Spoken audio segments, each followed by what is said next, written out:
Old Testament, Book of Genesis, Chapter 3, The Fall.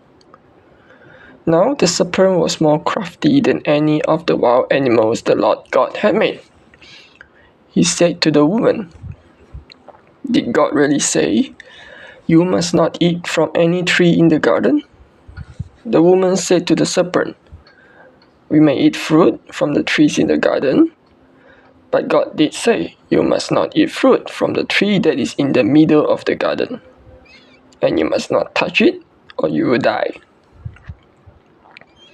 "You will not certainly die," the serpent said to the woman, "for God knows that when you eat from it, your eyes will be opened, and you will be like God, knowing good and evil."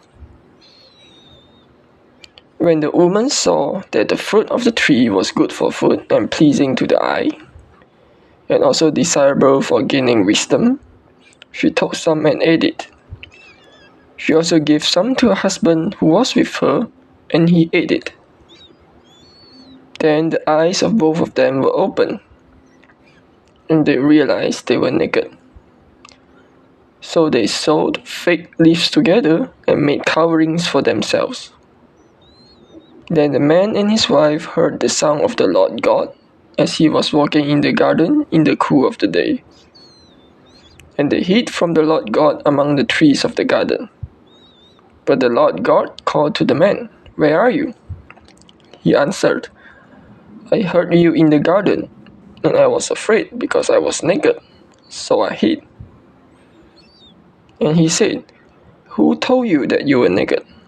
Have you eaten from the tree that I commanded you not to eat from?" The man said, "The woman you put here with me, she gave me some fruit from the tree, and I ate it." Then the Lord God said to the woman, "What is this you have done?"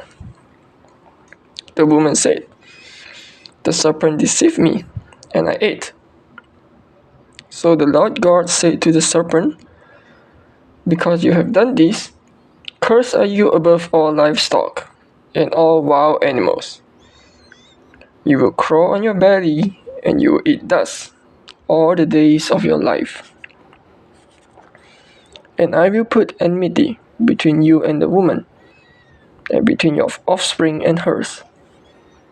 He will crush your head, and you will strike his heel."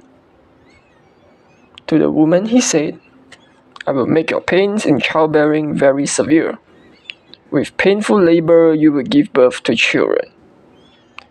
Your desire will be for your husband, and he will rule over you."